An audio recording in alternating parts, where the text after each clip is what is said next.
congratulations for Ruby Gilmore, Teenage Kraken. Thank you. I mean, tell us what initially drew you on to this project? I've always wanted to work with DreamWorks. So initially I just was like desperate to work with DreamWorks and felt very honored. And also but then I was really, really excited to show kind of a coming of age but multi-generational story. I think I love the fact that we have a grandmother. It focuses on a grandmother, a mother, and a daughter. Like, I really, really love that, and I was excited to explore that world. I mean, really, what is the joy of playing a teenager in your career? I've played a lot of teenagers in my career, and the joy is when you get to play a teen, like, kind of, you get to go into the mind space of, like, anything is possible. You get to go into the mind space of, like youthful, like anything is possible. So you can really be like, you can really be nervous. You can have a big personality. You can be a small personality. And I think playing a teenager is very freeing in many ways. So I love it. Of course, you know, Ruby goes through like an identity crisis. I mean, a lot of teens go through that. Totally. What about for yourself? I mean, you grew up as an actor yourself, so.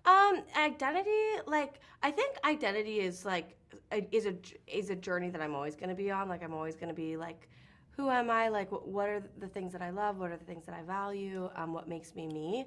But I think, like, as a teenager, I very much was like Ruby, where Ruby was very awkward, and, like, I'm not a lot less like her now as an adult, but when I was a teenager, I was very, like, shy and trying to fit in and live under the radar.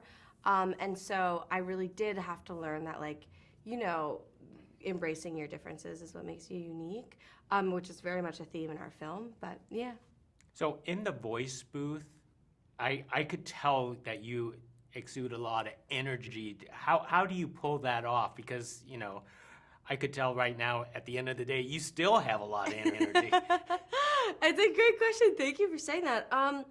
I am someone that I've had to learn how to, like, properly conserve my energy and, like, charge up, and, like, I've had to learn to have good stamina, and that just, I think, comes from experience.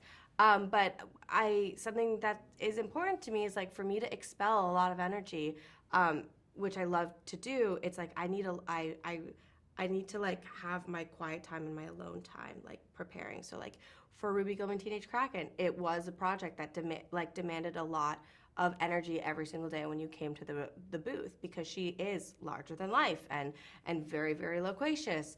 And so I would just spend before, if I knew I was going into the studio, I would spend, like, a couple days, like, on my own, charging up so that I could expel that energy when I had to. Well, one last thing. I mean, I have to know, because Ruby has so many superpowers, which one would you steal from her? I would steal her body armor. I mean, I love that. I think I'm someone who loves to feel, like, safe and comforted, and so I think the body armor would be nice. You know what? That's a great answer too. So, body armor it is. Thank you very much. Thank you so much. Nice to meet you. Nice to meet you.